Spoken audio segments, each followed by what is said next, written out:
Om Sahana Vavatu Sahanau Bhunaktu Sah Viryam Karvavahai Tejasvinavadhitamastu ma Vidvishavahai.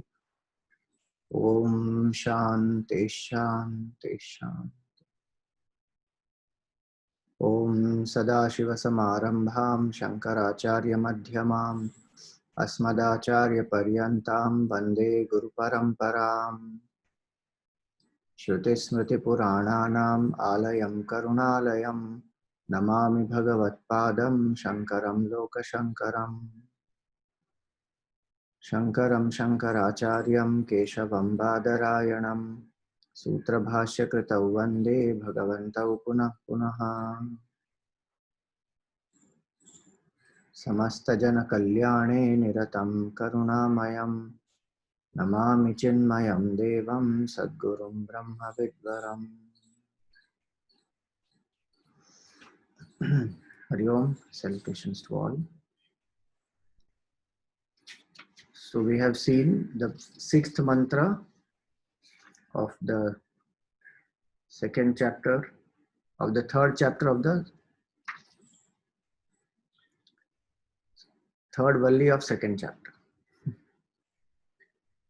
Indriyanam prithak bhavam udaya astamayau chayat prithak utpadyamananam matva dhiro na shochati. That the indriyas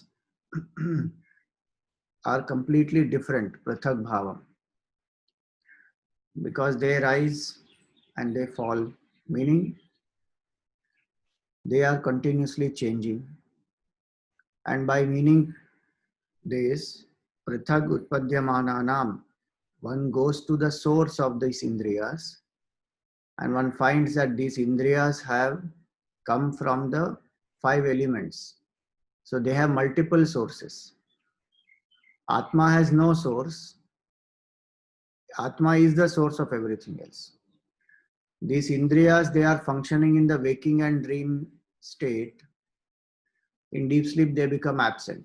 But Atma is there in all the three states.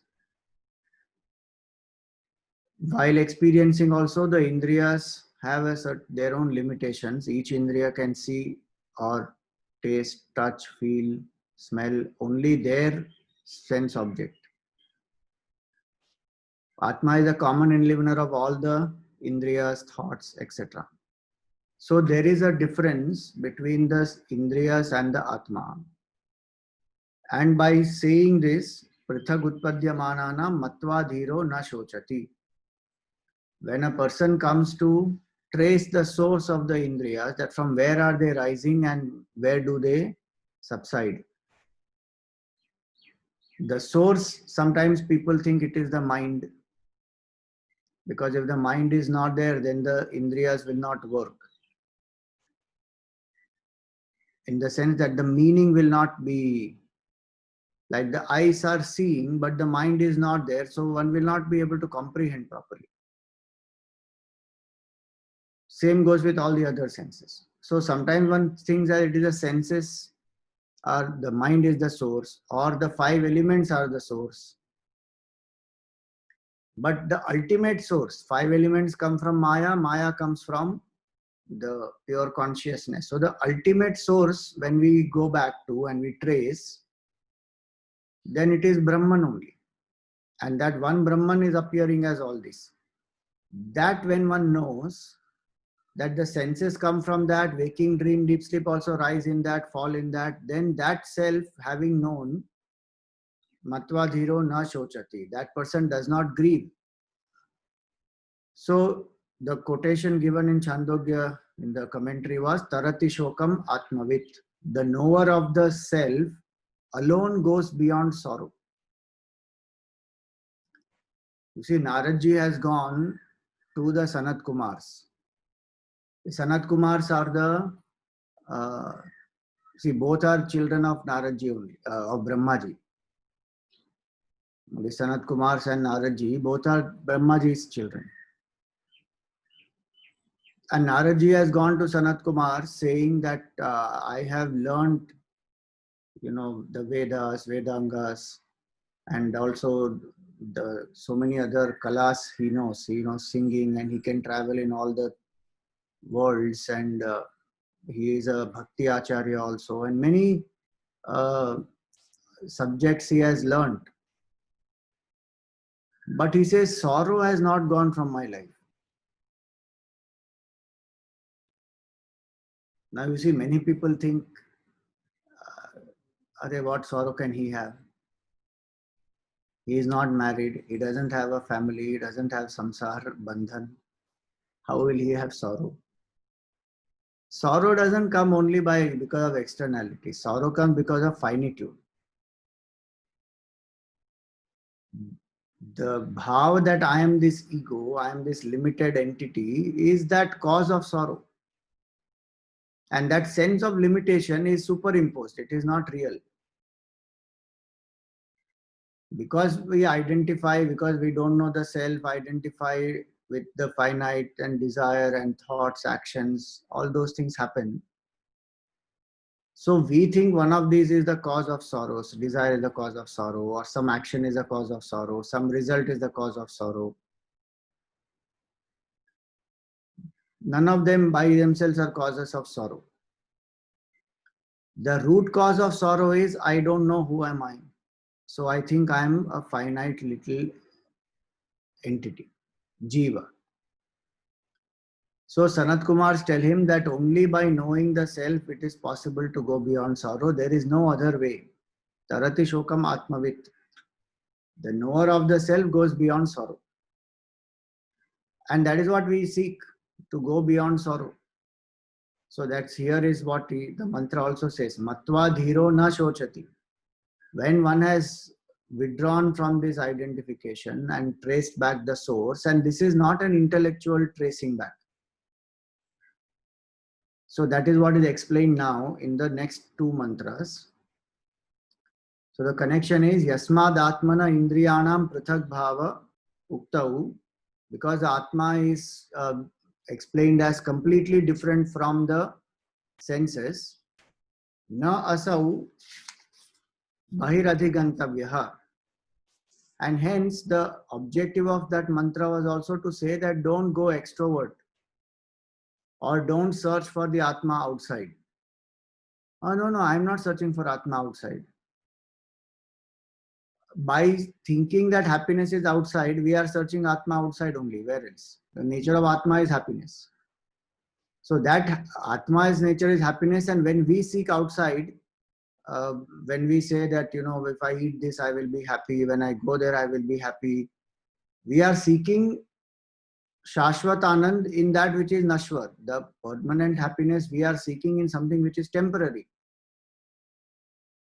What will that do? That will only increase the bhav of Jiva. That will only feed the attachment of the senses. That will reinforce the thinking that pleasure is outside, happiness is outside. Both these are completely different actually. Pleasure is born out of the senses. Happiness is the nature of the soul, the Atma. Pleasure is temporary, Atma is permanent. So one does not know, but one is actually seeking outside only. Not understanding properly. When we say Atma, nature is happiness, having known that, the person goes beyond sorrow. So the objective of that mantra was to say that don't search outside. Meaning the craving for happiness from things outside must go. Not as a rule, but out of vivek, out of clarity. Because one has understood very clearly that what one seeks is one's own true self. Tarati Shokam Atmavit. Atma means I. The knowledge of who am I is the only knowledge which will remove ignorance and sorrow once and for all.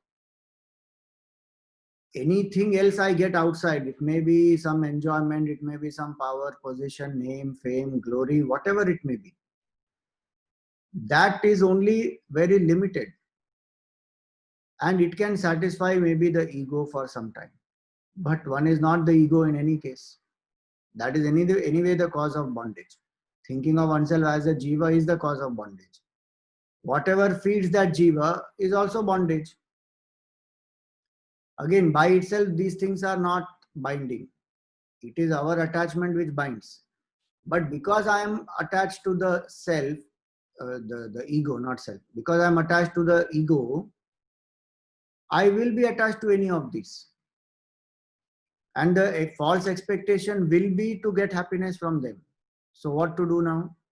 That's why when the clarity happens, when one reflects, when one gets more clarity that out there, whatever I do, how much ever ego boosting I do, I am still finite. And that finitude is the cause of sorrow.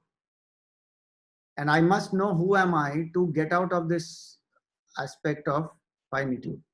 Because when I know who am I realize that I am that infinite pure consciousness, the source of the whole creation. So by saying that trace the source of the senses, it was said you will come to the source of creation itself, which is Brahman. That Brahman is our truth's nature. Aham Brahmasmi is the Mahavakya. So the mantra was to turn the person within, and to say that don't seek outside. So that's why he says, Na asau bahir adhigantavya. Don't go outside. Then what to do? Yasmat pratyagatma sa sarvasya. Because the self is the pratyagatma, the inner self of all the beings, not only one. The same self is the self of all beings. Now how to go inside? Tat katham iti uchyate. The next two mantras have already come earlier. In this first, in the first Valli, in the third chapter, this mantra 10 and 11. So mantra 10 and 11 exactly same is in this third Valli here. In the second Valli, this third chapter. So first Valli, chapter 3, mantra 10 and 11. They are same as this second Valli, chapter 3, mantra 7 and 8. The process of turning the attention within. One slight difference only is there in the mantra, but the process is the same. Indriyebhya param manaha manasa sattvam sattvadadhi mahanatma mahato vyaktamuttamam avyaktattu parapurushaha vyapako linga evacha yam jnatva muchyate jantuhu amritatvam cha gacchati. So indriyebhya param manaha, subtler than the senses is the mind. Earlier it was said in the mantra, Indriyabhya parahyarthaha arthebhyascha param manaha. The sense objects are subtler than the senses, and then the mind is subtler than the sense objects. By the sense object there, what was meant? Not the outside objects. Not the external forms, etc., but the objects that the senses enjoy, Shabda, Sparsha, Rupa, Rasa, Gandha, the field. The senses have a relevance only when they are able to experience the field. So those fields, if they don't exist, then what is the use of the senses? And hence those are called subtler. By the word Indriyebhya here, both are meant. The senses and the sense objects are meant. Shankaracharya writes in his Bhashya also, Indriyebhya param manaha ityadi arthanam iha indriya samana jatiya tvat indriya grahanenaiva grahanam. See? So the word indriya includes the sense object also. Sense object meaning that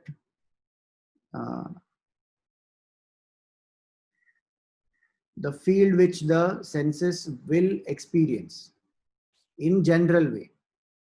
So not a specific object outside, but the eyes can see forms. So the forms must exist. So not specific form, you know, not a particular thing only is meant. All objects, all forms. So if forms didn't exist, the eye has no use. If sound never existed, ears have no use. Ear meaning capability to hear. So the capability is the sense, and the object is the sense object, which this sense will experience. So both these, they are the grossest. According to this mantra, Indriyabhya means it includes both these. Subtler than these are what? Indriyabhya param manaha. The mind is subtler than this. Why? Because each indriya can do only its job. Eye can only see, ear can only hear, that's all. But the coordination is done of all these by the mind. So mind is subtler.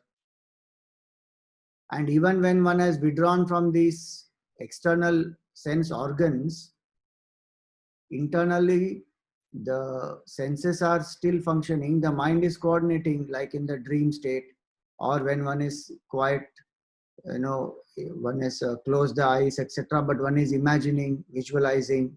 The faculty of seeing is still working. It is creating the images, etc. And mind is doing the coordination. So the mind is still subtler because it has emotions, and it is made up of the collective sattvic aspect of 5 elements. Each indriya is made up of only one sattvic aspect of one element. But the mind is made up of collective sattvic aspect of all 5 elements. So the mind is definitely much more powerful and subtler. So indriyebhya param manaha. Manasaha sattvam uttamam. So the word sattva here does not mean sattva guna. See, this interesting it is. This word sattva is used sometimes for sattva guna, sometimes it's used for mind also. So if we have to give an example for mind, where will it be used? Ahara sattva, ahara shuddhau sattva shuddhi. If the diet is purified, mind is purified. So there sattva means mind. Here sattva means intellect. That subtler than the mind is the intellect. No, your interpretation. Shankaracharya ji only has written, Sattva Shabdat Buddhihi Iha Uchyate. The meaning of the word Sattva here is Buddhi. So intellect is subtler than the mind. Senses are grossest, sense objects included. Senses and sense objects are grossest. Subtler than that is the mind, because it coordinates. Subtler than the mind is the Buddhi. Why? Because mind goes in the realm of the known. Buddhi can go into the realm of the unknown. Mind is there with many, the jivas. But this Buddhi is there only with human being. And by Buddhi here we mean the specific capability to discriminate which only human beings have. Not the impulsive discrimination, the instinct-based discrimination that is done by the animals of what to eat, what not to eat, who is a friend, who is a foe. I'm not talking about that. Here when is Sattvam Uttamam means the special capability that this Buddhi has of self-awareness, one. Of Atma Anatma Vivek, Shreyas Preyas Vivek. These capabilities Buddhi has, which a human being's Buddhi has. So this Buddhi is subtler than the mind. Sattva Dadi Mahan Atma. Now this word Atma here means what?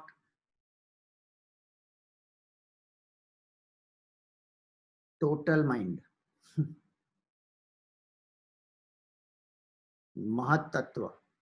That is the word here. Because the next word says that Mahato Avyaktam Uttamam. Total mind is a Mahat Tattva. So all our individual minds put together is a total mind. That's definitely more powerful than the individual mind and intellect.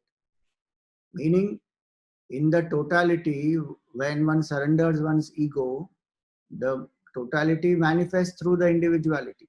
Like the ocean is manifesting through every wave. So every wave is a part of that ocean. So it is definitely grosser compared to the entire ocean.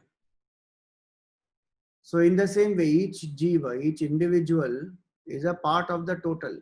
That total is a Hiranyagarbha, is the total mind, Mahat Tattva. So that is subtler than the Buddhi. Mahato Avyaktam Uttamam. Subtler than that Mahat is Avyakta, the seed state of the whole creation. Just like every night we go into the deep sleep state, when the entire personality goes into a seed state. Only vasanas are there which are unmanifest. Ignorance is there. Body, mind, intellect, prana, everything has become dormant at that time. Then again from that one comes out, dream and then waking.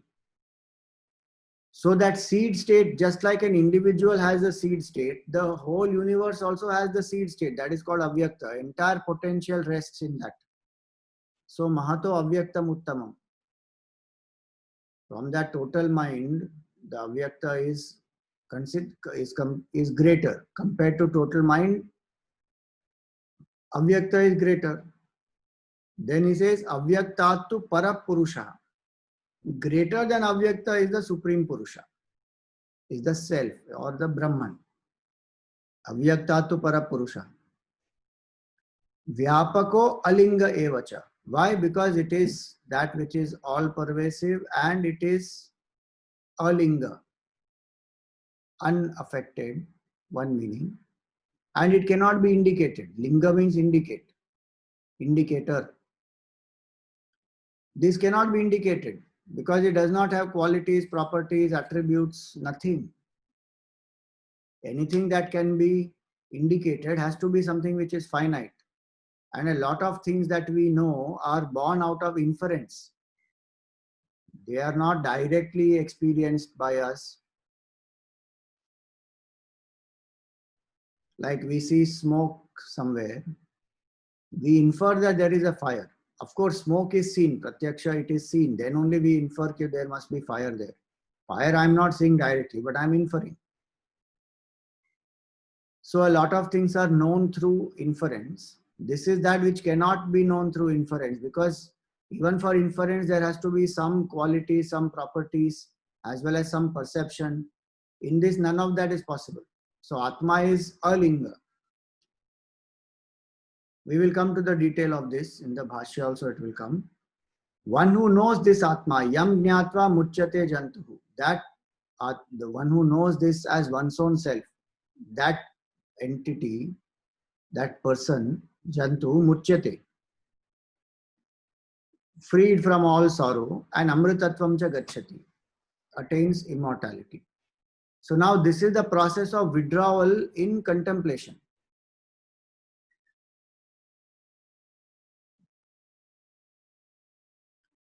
This is not for intellectual understanding. This is in contemplation. I withdraw my attention from the senses and the sense objects to the mind, from mind to the intellect, from intellect to total intellect.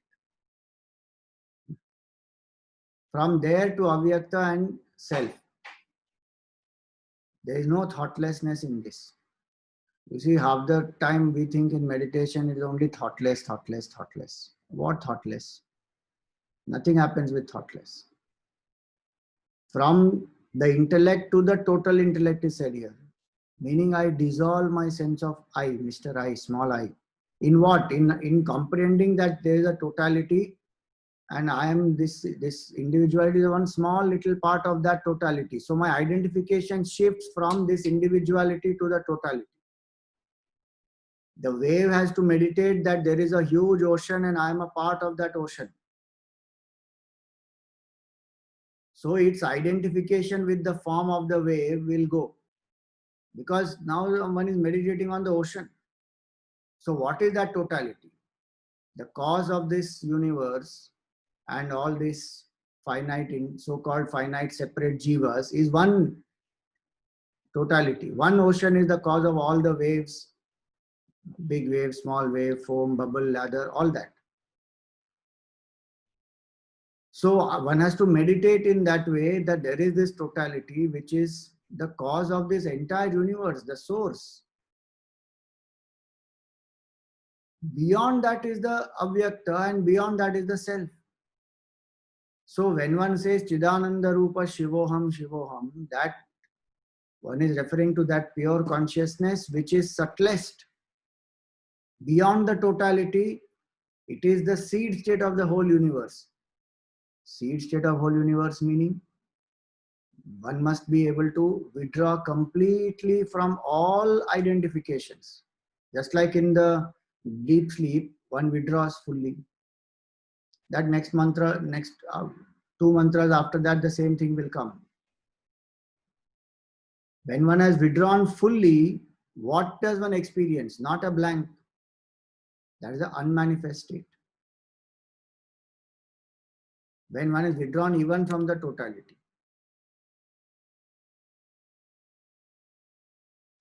Contemplate on Brahman, realize I am pure consciousness. Who is that I? There is only one I. There is no small I there. Small I is gone.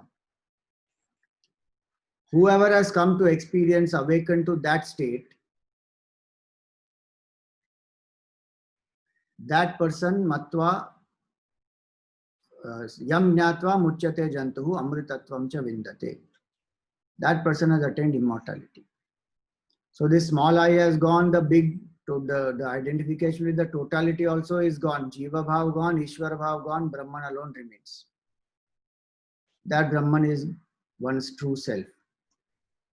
That destroys that intuitive knowledge of that identity of self and Brahman destroys ignorance.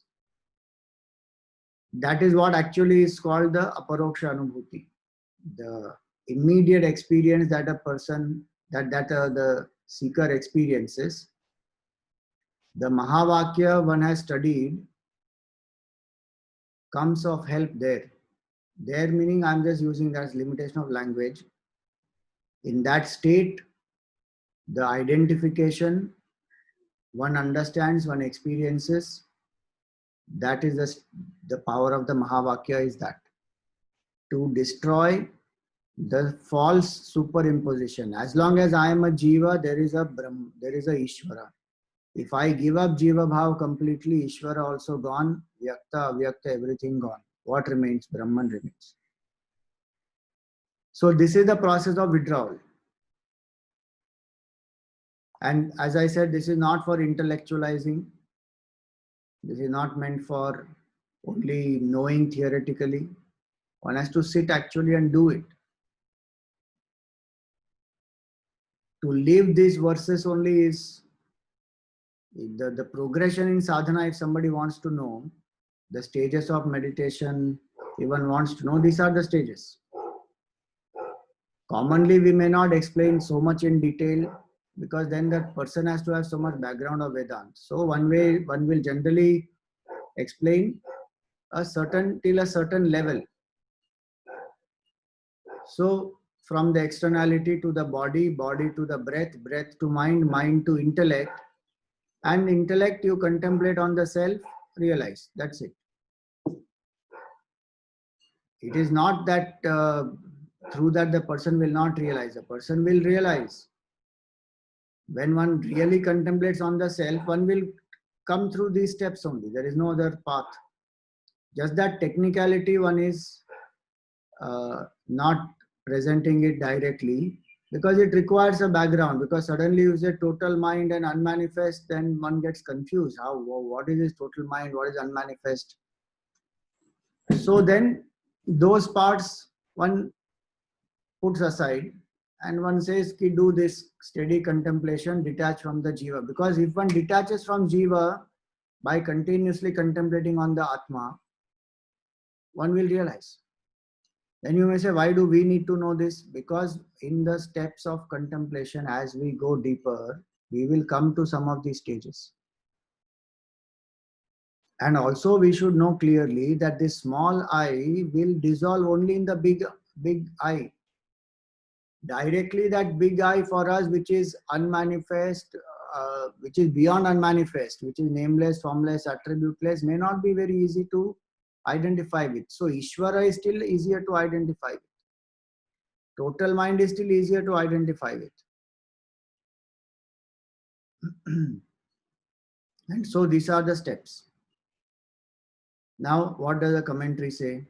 Avyaktatu para purushaha vyapako vyapakasya api akashadehe sarvasya karanatvat.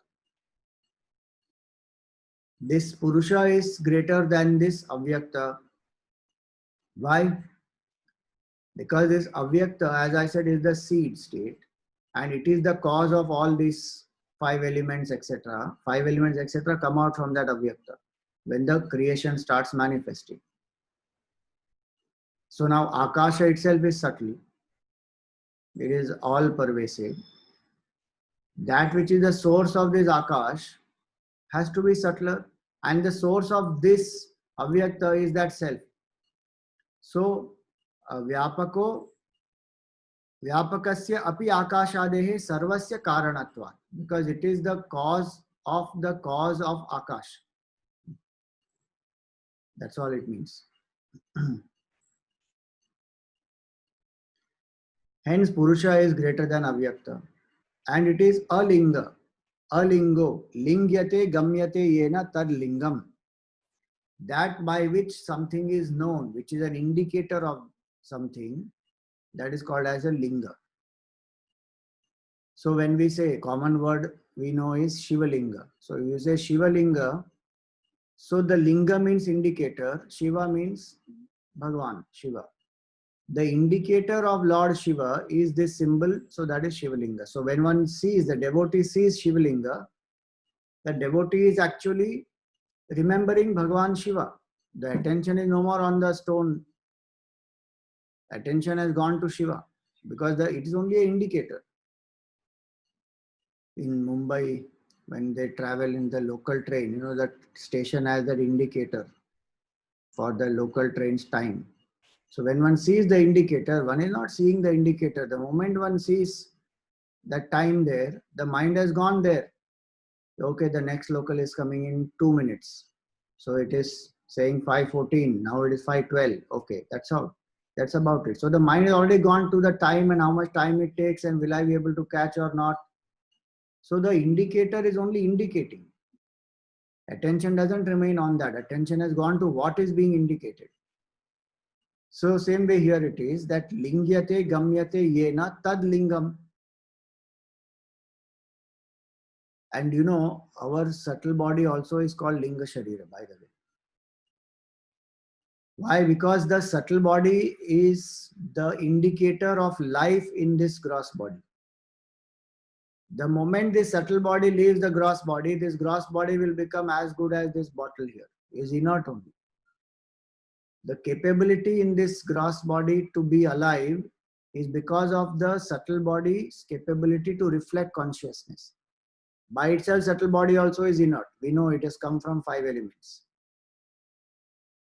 But it has the special capability to reflect consciousness, so that reflected consciousness, that subtle body, when it identifies with the gross body, then there is life in this gross body. So the very fact that there is life in this gross body is because there is a subtle body. That subtle body is the indicator of that life, consciousness. That's why it is called Linga Sharira. And it is also indicator of life in, the expression of life in this body. So that's why the word Linga means the indicator. So why is this Atma called Alinga? Buddhyadi tad avidyamanam asya iti saha ayam alinga eva. See, anything is known only by the indicator. No? When we use the buddhi, right now we use the buddhi to understand that there is a subtle body, and that subtle body identifying with the gross body has life. And from where did that subtle body get life? From consciousness. So now we use the buddhi to understand.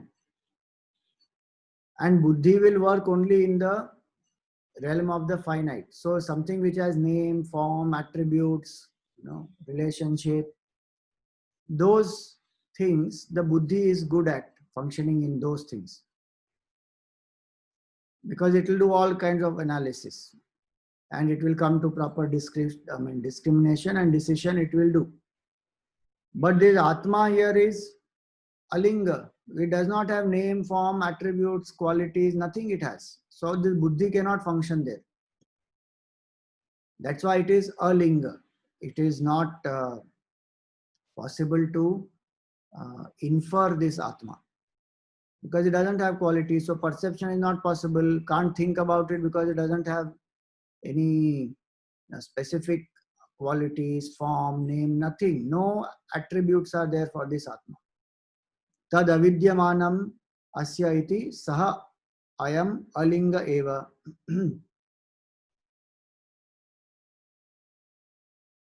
Sarva samsara dharma varjita iti etat. See, this is the point. All the samsara dharma it does not have. Anything which has samsara dharma, which is what is name, form, qualities, attributes, that anything which has samsara dharma is possible for the buddhi to understand. Buddhi can understand only some things like that. But what does not have any of these, the buddhi will not know. Then how to know this? Yam jnatva acharyatah shastratah muchyate jantuhu. So if buddhi cannot function, then how to know this? When one hears from the realized person's mouth, what was said earlier, ananya prokte gatiratra nasti. When one listens to a realized person, and when one follows the scriptural guidance to purify the mind, make the mind single pointed, and this whole process of learning how to withdraw, then what happens? The self is already one's true nature. What is creating the barrier as though is the false identification that I am the buddhi, I am the mind, I am the body, which through the study of the scripture and instructions of the realized person, that identification becomes weaker, and finally it dissolves. The self within is experienced. Who experiences? The buddhi cannot experience the self. Buddhi dissolves. Like the salt doll goes to the ocean to measure the ocean, the salt doll will dissolve. The salt doll cannot remain separate and come back. In the same way, buddhi goes. The sense of finitude, the jiva bhav that one has goes. Because it was a false superimposition, like the snake disappears. Because it was only a superimposition, it was not real. When one sees the rope, one realizes that snake was not there at all. Same way. So that's why the importance of the scripture and the guru. So acharyataha, shastrataha, muchyate jantu. That person is freed from what? Avidyadi hridaya granthivihi. From the three knots of the heart. Avidyadi granthi means avidya, kama, karma. Ignorance, desire, selfish actions. From these three, the person is freed. Where? Jivan eva. While living here and now. By following the scriptural guidance, the instructions of the teacher, when one learns to withdraw the attention, contemplate on the self, as it is given here, that it is the source of everything, yet it is unaffected by everything. It cannot be grasped by anything. That pure conscious I am consciousness I am not the jiva. By that steady contemplation, one comes to this state.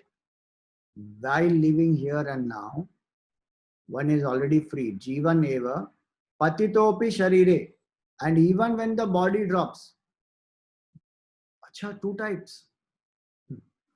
Jivan mukti means when ego has dropped completely and abiding in the self. For that Jivan Mukta, job is over. But you and I are still having attachment to the body, and we are seeing the body of the Jivan Mukta also. So from where did that body, how does the body live? Because avidya, kama, karma all destroyed. So some explanation is given that there is a prarabdha for that body also, and that prarabdha, as long as it is there, this body will continue, and at one point that prarabdha got exhausted, so it will stop. The body will drop. Example given for that is a fan. Now fan is rotating at a speed of 5, very fast. Now you switch off, what will happen? Fan is not going to stop suddenly. The electricity supply is stopped. The past momentum of that fan will go on for some more time, and then after some time it will slow down and just stops. Past momentum of that jiva who attained Jivan Mukti, that past momentum is still there. When that is done, that body will fall. That is called Videha Mukti of the Jivan Mukta. So that person is liberated while living itself. Then whatever little karma was there, that person goes through it without any attachment. One doesn't think I am a jiva going through this. One says I am a sakshi only. And for us it is a practice to do sakshi bhav. For that person that is the state. And that person is not a sakshi of individual BMI. Person is a sakshi of everything, the whole universe. That's the difference between their abidance in the sakshi and our practice of sakshi. For us to struggle to live as a sakshi of one equipment only is difficult. Again and again the mind gets attached to the thought. To stay away from the thoughts rising in one mind is so difficult. That is a sadhak's avastha. That siddha avastha is the sakshi of everything happening. And actually from their standpoint nothing is happening. That's the most difficult thing to understand also.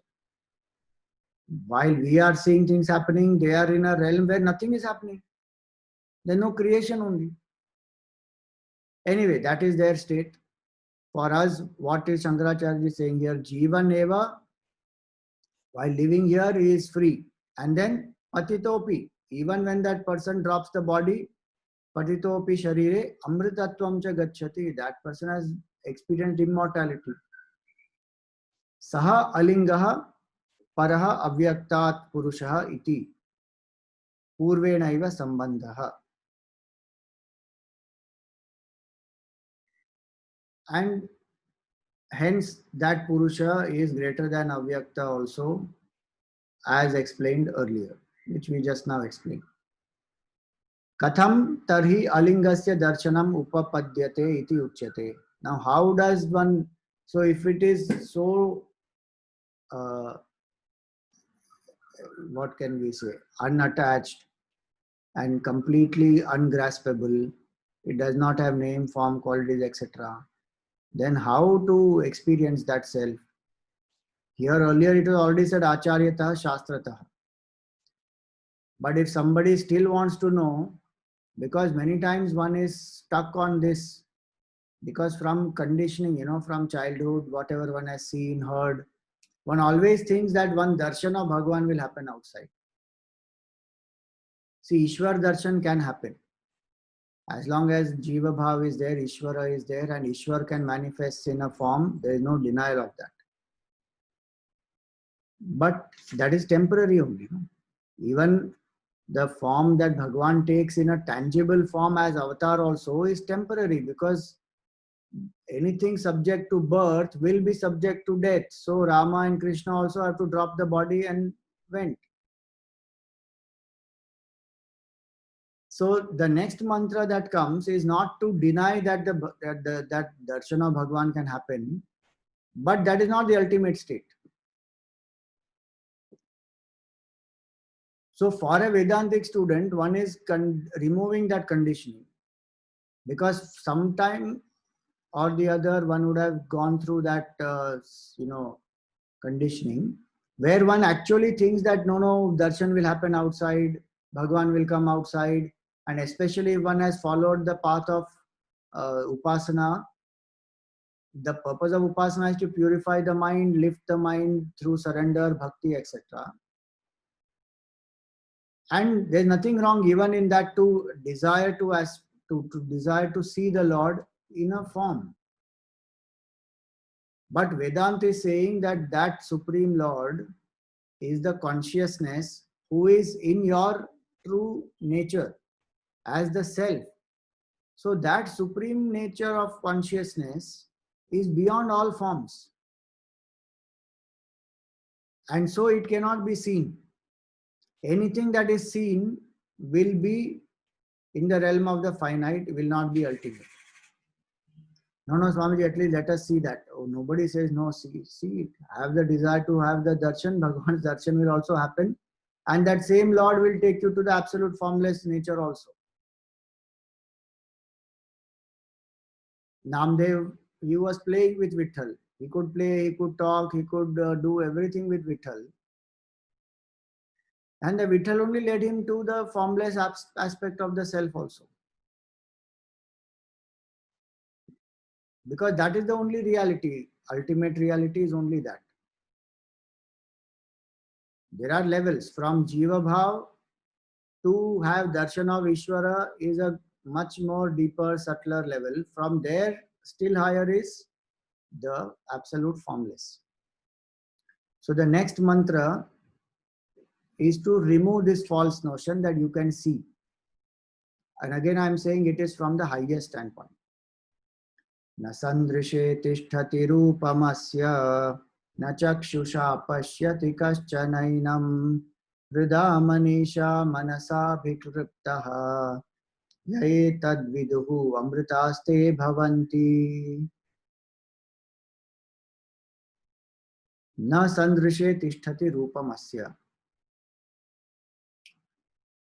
The form of this Atma cannot be perceived by the eyes, meaning it is formless. Because you may say, Rupamasya is given, the Atma's Rupa. Atma is formless, that's its Rupa. Na chakshusha pashyati kaschanainam.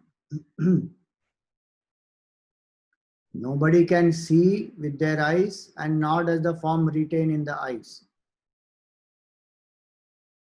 Then how to see? Hृदा manisha. With one's heart one sees.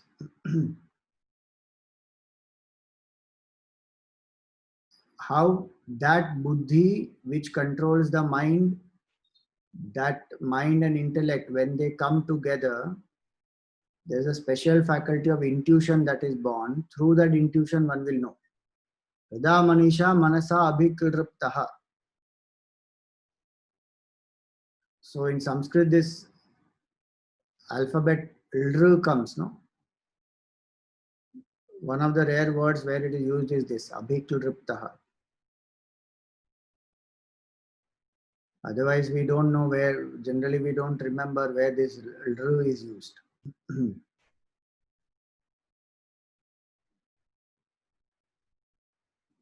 L and Rishika R. This conjunct consonant it is actually. It's not an alphabet, it is a conjunct consonant. Lr. Manasa bhikriptaha. So, Hृदा manisha manasa bhikriptaha.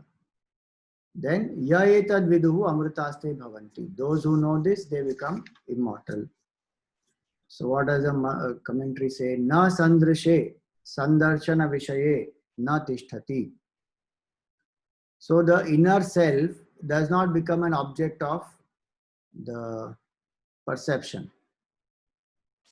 Sandarshana vishaye na tishtati pratyagatmanaha asya rupam.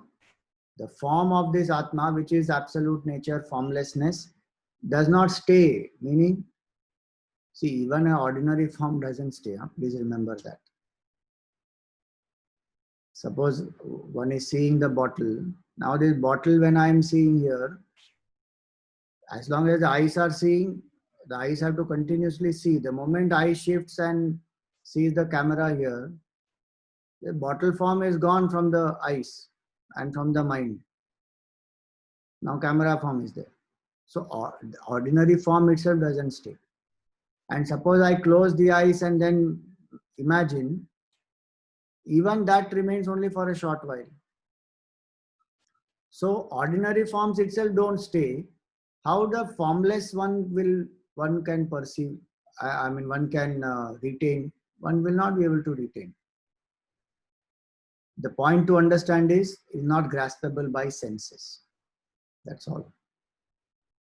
So na sandrishe sandarshana vishaye na tishtati pratyagatmano asya rupam. Ato na chakshusha sarvendriyena. So by word chakshusha, by eyes, he means all the senses. Sarvendriyena chakshuhu grahanasya upalakshanarthatvat. The word chakshu is only a pointer to indicate all the senses, meaning I can't see, hear, taste, smell, touch the Atma.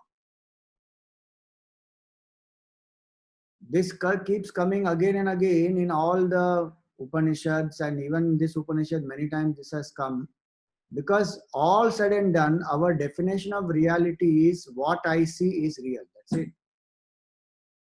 And what I cannot see is not real.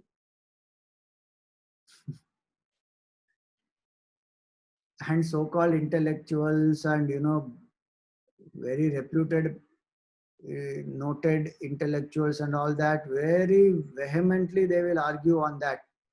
What is perceptible, what I can think with the mind, that alone is real. Everything else is imagination. And they will say it is scientific. We are scientific. Faith is all in the domain of imagination. It is all nonsense. That nothing like that exists. I base my life only on science. Religion talks about faith and imagination, and none of that exists. Childish talk, that is, honestly. And they will say faith has no reasoning, no logic, it is just imagination, because they don't understand what is real faith. Gurudev so clearly explained that belief reinforced with conviction is faith. Of course, faith has logic. If faith doesn't have logic, what else? That's not faith. You are confusing a wild imagination with faith. Because one thinks that there is no logic. And because one thinks that the senses are supreme. The senses, what they will see? They can see as much as is limited by the senses. So many things we can't see at all. So the reality, the notion of reality we have is I have to see. Even after studying Vedanta, deep down this conditioning remains. I need to see outside. Why? Because out of, let us say 18, 19 hours that I am awake, everything is perceptible to senses, and that's how my world is. I am connecting to all through senses. Now to say that this is Pratyagatma, which is inner self, and aham, one is feeling it within already. It is not something which is imagination. It is your true self. The mind doesn't accept. So again and again this keeps coming, that you cannot grasp it by any of the senses. Seeing, hearing, tasting, smelling, touching is not possible. Pashyati na upalabhate kaschana kaschid apyenam prakritam atmanam. This inner self is not available for sensory perception. Sensory perception is happening because of inner self. It is the other way.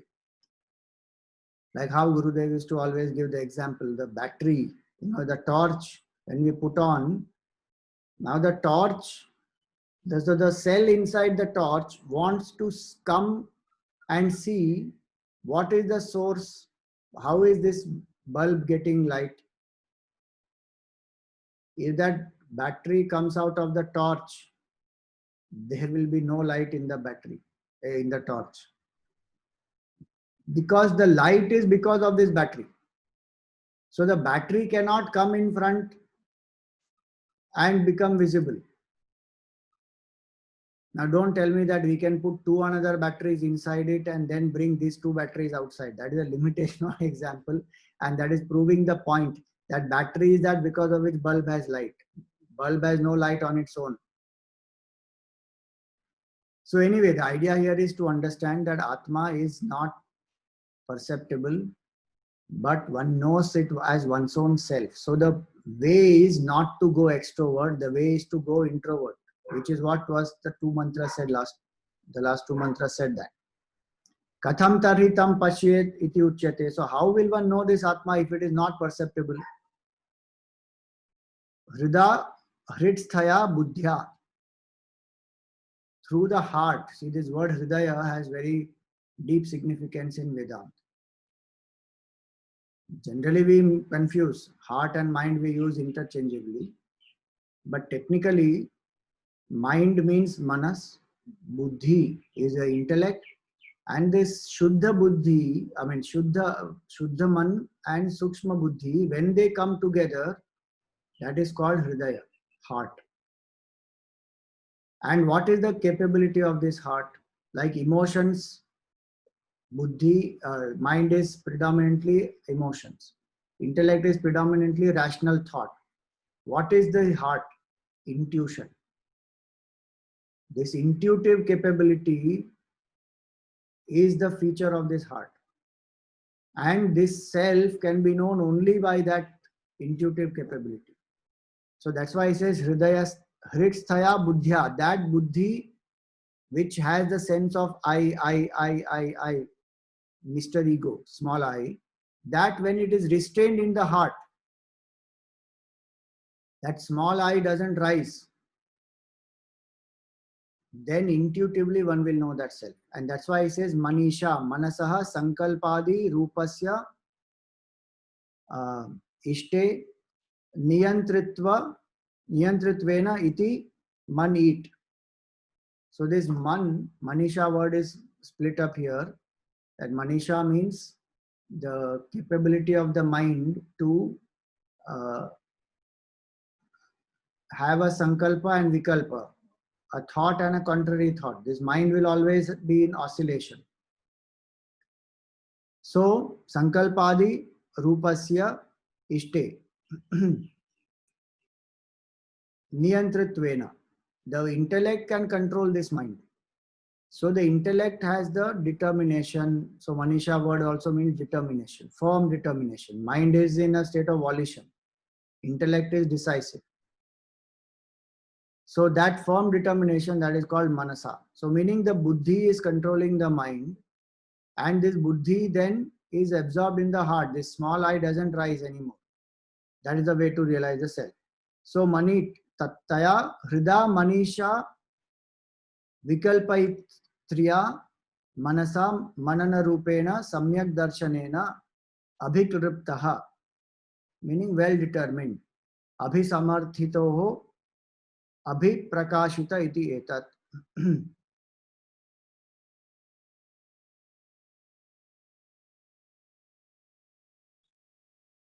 So what this thing means?